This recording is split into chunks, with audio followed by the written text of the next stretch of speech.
Hello అండి, Koppathi రఘుమార్ jewellers కి స్వాగతం. ఇవాళ నుంచి మనం బంగారంలో విశేషాలన్నీ తెలుసుకుందాం.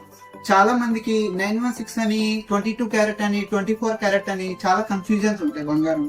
ఇవాళ వాటికి మీనింగ్ అన్ని తెలుసుకుందాం. ఫస్ట్ 24 క్యారెట్లు. 24 క్యారెట్లు బంగారం అంటే ఏంటంటే 999 అని కూడా అంటారు దీన్ని. 24 క్యారెట్లో మన బంగారం బిస్కెట్లు ఉంటాయి కదండి, బంగారం బిస్కెట్లు 24 క్యారెట్లో ఉంటుంది. 24 క్యారెట్లో ఏ వస్తువులు తయారవు. రెండవది 916 అంటారు, లేకపోతే 22 క్యారెట్లు అంటారు. 22 క్యారెట్లలో మనకి ఆర్నమెంట్స్ అంటే మన రింగులు, చైన్లు, జ్యువెలరీ అంతా 22 క్యారెట్లో తయారవుతుంది. ఇంకొకటి ఏంటంటే మన బంగారు కాయిన్లు వస్తాయి, కాయిన్లు కూడా 22 క్యారెట్లో తయారవుతుంది. ఇలాగా 24 క్యారెట్లు, 22 క్యారెట్లు ఏంటంటే బంగారంలో ప్యూరిటీలో తేడా. ప్యూరిటీ అంటే ఏంటంటే 24 క్యారెట్లో 100కి 100% బంగారం మాత్రమే ఉంటుంది, ఇంకేది కలవదు. అదే 22 క్యారెట్లో అనుకోండి, 100 గ్రాముల్లో 91.6%, అందుకే 916 అంటారు కదా, 91.6% గోల్డ్ ఉంటుంది.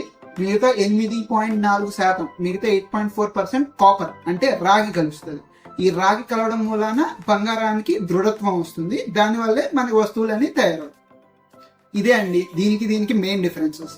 ఇదే ఇప్పుడు ప్రైస్ పరానికి వస్తాం. ప్రైస్ అంటే మనకి ఇది ఫర్ ఎగ్జాంపుల్ 1 గ్రామ్ 10,000 అనుకోండి.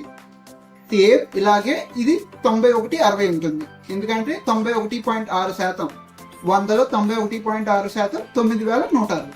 అలా రేట్ కూడా మీకు ఎప్పుడైనా రేట్ ఏదైనా చెప్పారనుకోండి, ఇది తీసుకున్నా మీకు వాల్యూ వచ్చేది ఒకటే. 1,00,000 రూపాయలకి మీరు బంగారం కొందాం అనుకున్నారనుకోండి, 1,00,000 రూపాయలకి 24 క్యారెట్లు తీసుకున్నా, 22 క్యారెట్లు తీసుకున్నా మీకు తేడా ఉండదు.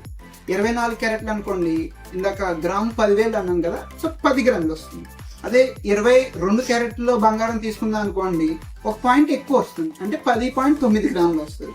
ನೀವು ఓవరాల్గా వాల్యూ మాత్రం 1,00,000 రూపాయలే ఉంటుంది. సో మీకు ఏది సులువుగా అక్కడ లభిస్తుందో మీ ఏరియాలో అది తీసుకోవచ్చు, ఏం కంగారు పడక్కర్లేదు. ఇంకేం క్వశ్చన్స్ ఉన్నా మాకు కామెంట్లో పెట్టండి, మీ దానికి మేము ఆన్సర్ చేస్తాం. థ్యాంక్ యూ అండి.